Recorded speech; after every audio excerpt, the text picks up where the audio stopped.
کائنات دا سب تو وڈا مظلوم حسین جس اپنی اکھی دے نال ہر دکھ ڈٹھا براد جنازے تے تیر اکھی نال ڈٹھے حسن بادشاہ کائنات دا بہت وڈا مظلوم ہے جدا لقب جگ دے امیر ہے ایڈا مظلوم او دے جنازے دے تیر تے جنازہ قبرستان چو گھر ولیا امت نے ایسا اجر رسالت دیتا کدے قبرستانہ چو جنازے گھر نہیں ولدے ایک بند مصاحب دا اس تو بعد میں ملتمس حاجی صاحب بوٹا صاحب آؤں کہ آ کے فضائل مصاحب محمد مصطفیٰ اور حسن مجتبیٰ پڑھن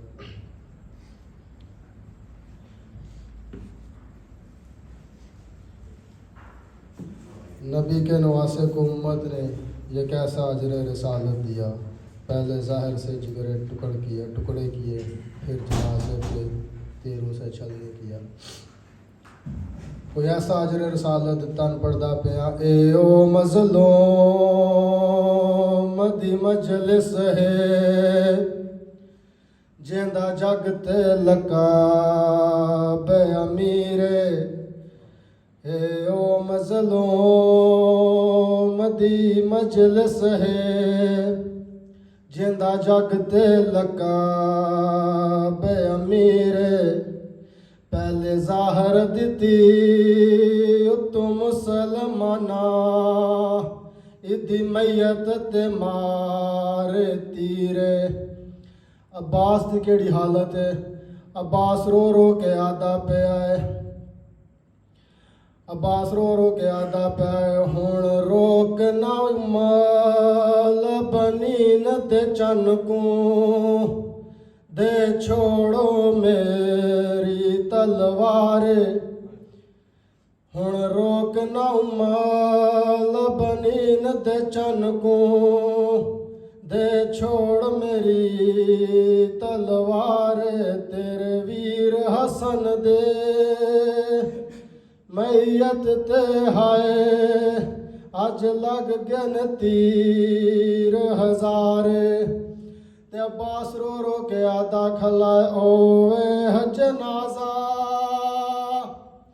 خون پیا لڑدا ہائے ہو وچ یسرب دے بازار تے عباس رو رو کے آدھا پیا مینوں معاف کری خاتون دیدی تیرا مان ودا نہیں سگیا پے وسدن تیر جنازے تے میں حسن بچا نہیں سگیا اللہ ملتمس حاجی محمد بوٹا صاحب سے آئے مصاحب محمد مصطفیٰ اور جناب حسن مجتبیٰ پڑھے آواز بلند تر صلوات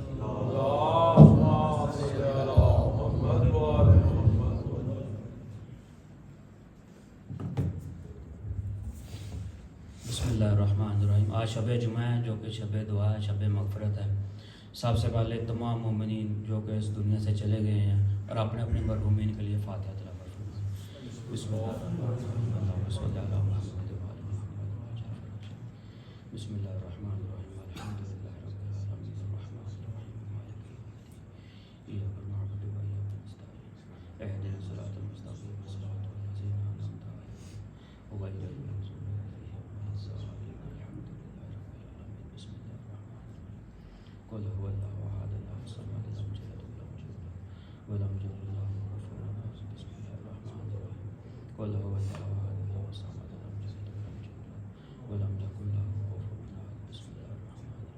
کفوا احد اللہم صلی علی محمد بسم اللہ الرحمن الرحیم الحمدللہ رب العالمین وصلی اللہ علی افضل الانبیاء والمرسلین وعلی آلہ الطیبین الطاہرین المظلومین بسم اللہ الرحمن الرحیم قال اللہ تبارک و تعالی فی قرآنہ الحکیم